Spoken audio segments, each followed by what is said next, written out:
श्री संत केशवानंद स्वामी सरस्वती महाराज यांच्या 59व्या पुण्यतिथी निमित्त भव्य दिव्य अखंड हरिनाम सप्ताह मौजे सज्जनपूर कसाबखेडा तालुका रत्नापूर जिल्हा संभाजीनगर। तुका म्हणे आता, तुका म्हणे आता, तुका म्हणे आता, तुका म्हणे आता, तुका म्हणे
पद सा रे ग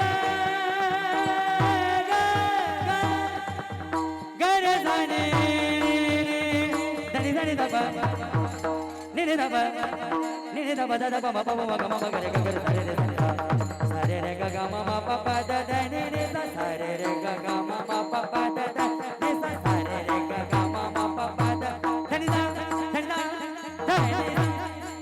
दा धनी दा रा रा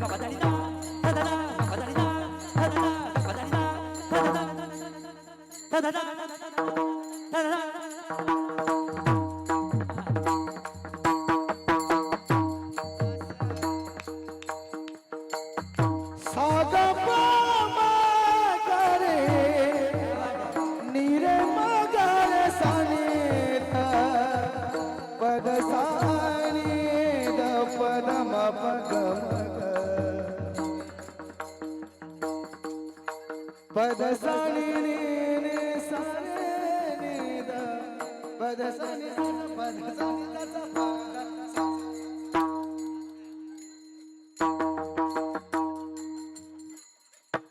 तुझे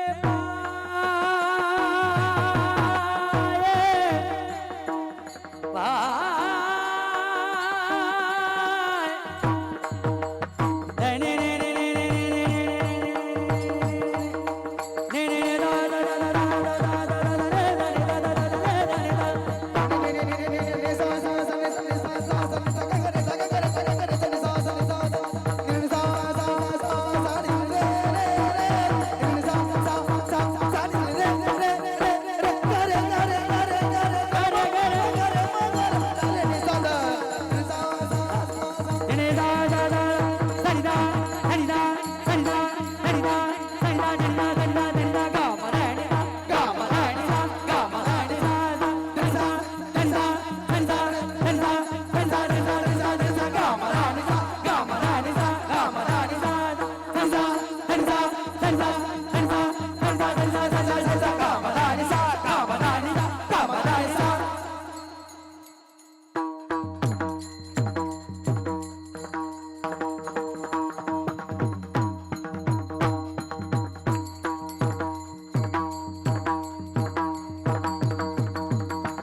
नाही नाही, एक प्रकारची स्वर्गातली गंधर्व उतरली असं म्हणता येईल. हा, आणि तुम्हाला खरं सांगू, असं गंधर्वांचं गायन ऐकण्यासाठी स्वर्गातला राजा इंद्रदेव सुद्धा तरसतो बरं का. हा, कारण ऐका ऐका, आपली भारतभूमी एवढी श्रेष्ठ आहे. तुम्ही हसून घ्या, मग मी नंतर बोलते. झालं बोलू. भारतभूमी एवढी श्रेष्ठ आहे, शास्त्रकार वर्णन करतात, मी बोलत नाही. धन्यास्तु भारतो देशो, धन्य भारत संस्कृती, भारतीय जना धन्या, धन्यास्माकं परंपरा. आपली ही जी परंपरा आहे, आपली एवढी सुंदर ही संस्कृती आहे, ही कशी आहे, धन्य आहे. हे मी बोलत नाही, तर हे शास्त्रकार वर्णन करतात. म्हणून अशी ही संस्कृती, अशा या गंधर्वांचं गायन ऐकण्यासाठी सुद्धा स्वर्गातले इंद्रदेव सुद्धा तरसत असतील. आपलं सगळ्यांचं भाग्य आहे, आपल्याला हा लाभ प्राप्त झालेला आहे की नाही. तो बी योगेश दादांमुळे प्राप्त झालेला आहे. आणि आमचं तर आज रिकामा जागा भरण्याचं काम होतं. तसं पाहायला गेलं तर या ठिकाणी ज्या आजच्या ज्या दिदी येणार होत्या ताई, त्यांची आरोग्य चांगलं नसल्यामुळे आज मला या ठिकाणी आपले योगेश दादा यांनी बोलवलं. आणि या ठिकाणी आपले हरिभक्तपरायण गणपत महाराज शिंदे आपले बाबा समोरच बसलेले आहेत आणि तुम्हा सगळ्या मायबापांच्या मार्गदर्शनाने सगळ्यांच्या सहकार्याने या ठिकाणी हा सप्ताह होतोय है की नाही. गेल्या 35 वर्षापासून होतोय. आम्ही जरी असलो पण तुम्ही जर सहकार्य करत नसला तर काही होऊ शकत नाही. म्हणून तुमचं फार मोठं याच्यामध्ये योगदान आहे आणि असंच योगदान तुम्ही करावं. बाबा आता म्हणजे एवढ्या वयात असून सुद्धा एवढं सगळं सहकार्य आणि त्यांना एवढं मार्गदर्शन करणारे आपले योगेश दादा आणि या ठिकाणी योगेश दादांनी सगळी आळंदीच या ठिकाणी उचलून आणली आहे खरं सांगायला गेलं तर. हां आपले हरिभक्तपरायण संतोष दादा असतील, आदरणीय आपले हरिभक्तपरायण किशोरदादा असतील, आपले हरिभक्तपरायण आदरणीय उद्धवदादा असतील. मी खरं सांगायला गेलं महात्म्यांची नावं घेऊ नये बरं का. हां कारण त्यांच्यात गुणच एवढे मोठे आहेत की त्यांच्यापुढे खरंच नतमस्तक व्हावा तेही सुद्धा कमी आहे. आणि या ठिकाणी आपले हरिभक्तपरायण केदार महाराज असतील, सगळीच बालगोपाल मंडळी आपले आणि खरं सांगू आपले चोपदार फार सुंदर आहेत. त्यांना पाहिलं की माणूसच भिईल. इथं येण्याची कोणाची ताकद नाही आता. म्हणजे कशासाठी भिईल? इथं येण्यासाठी भिईल. चांगलं कार्य करण्यासाठी नाही भिणार, पण वाईट कार्य जर एखाद्याच्या मनात जर आलं ना, दुर्बुद्धी जर आली ना, तर नक्की घाबरेल. एवढे सुंदर आपले चोपदार आहेत. आणि या ठिकाणी आपले हरिभक्तपरायण मृदंग आचार्य आपले ओमकार महाराज कागदे ना. दादांचा माझा परिचय नाही एवढा. आपले फार सुंदर साथ केली सगळ्यांनीच. गंधर्वच आहे त्या ठिकाणी, काय पाहायचं काम नाही. हरिभक्तपरायण मृदंग आचार्य अंकुश महाराज काळे असतील, आपले ऋषी भैया आदी करून सगळेच महाराज मंडळी आणि आमचे आळंदीवरून मामाही आलेले आहेत. खरं सांगू येण्यासाठी फार कष्ट झाला, कारण अचानकपणे बोलवलं दादांनी, योगेश दादांनी, आणि सकाळचा कार्यक्रम करून इथं येणं कठीण होतं. पण तरी तुम्हा सगळ्या मायबापांचं एवढं प्रेम आहे की त्या प्रेमापोटी येणं एक भागच होतं. आणि या ठिकाणी येऊन एवढं सगळं प्रेम दिलं आणि एवढं सगळे आळंदीचे गुण या ठिकाणी आता तुम्हाला पाहायला मिळतातच आहे की नाही. आज 3रा दिवस आहे ना. अजूनही तुम्ही 4 दिवस फार सुंदर श्रवण करणार आहात. या ठिकाणी आप्तदीप्त महात्मे येणार आहेत आणि या गद्दीवर येऊनही गेले असणार आहेत आहे की नाही. आप्तदीप्त महात्म्यांची कथा प्रवचनं तुम्ही त्यांच्या मुखातून श्रवण करत असतात. फार मोठं भाग्य आहे मायबाप. आणि या भाग्याच्या जोरावर आपले हरिभक्तपरायण श्री संत केशवानंद स्वामी सरस्वती महाराजांच्या या 59व्या पुण्य तिथी निमित्ताने एवढं सगळं आयोजन आपले गणपतदादा असतील आणि आपले योगेश दादा तुम्हा सगळ्या मायबापांच्या सहकार्याने होत असतं. म्हणून या ठिकाणी मी आता खरं सांगायला गेलं तर या ठिकाणी ज्ञानाची ईश्वरीय देवता विराजमान आहे की नाही. आणि ज्या ठिकाणी ज्ञानाची ईश्वरीय देवता विराजमान असते ना, आम्हासारख्या बालकाने त्या ठिकाणी काय बोलावं. म्हणून या ठिकाणी फार तुम्हा सगळ्यांचं प्रेम मिळालं आणि तुम्ही या ठिकाणी 2 तास बसलात, म्हणून तुम्हा सगळ्यांच्या चरणावर नतमस्तक होऊन या ठिकाणी झालेली सेवा आपल्या बाबांच्या चरणी अर्पण करून, मारुतीरायांच्या चरणी अर्पण करून सेवेला पूर्णविराम देते. ज्ञानेश्वर माऊली ज्ञानराज माऊली ज्ञानेश्वर माऊली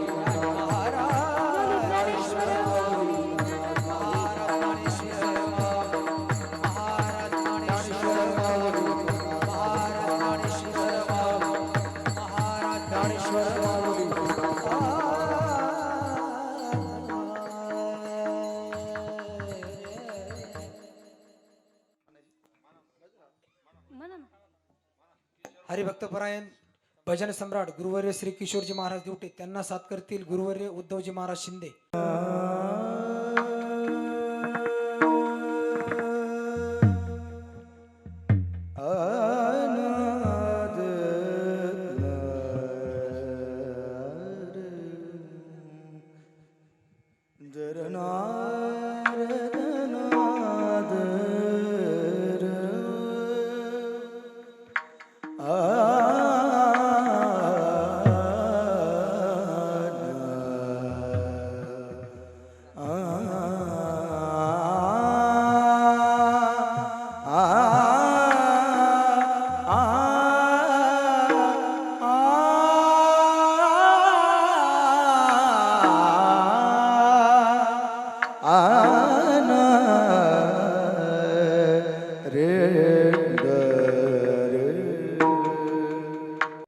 संत केशवानंद स्वामी सरस्वती महाराज यांच्या 59व्या पुण्यतिथी निमित्त भव्य दिव्य अखंड हरिनाम सप्ताह मौजे सज्जनपूर कसाबखेडा तालुका रत्नापूर जिल्हा संभाजीनगर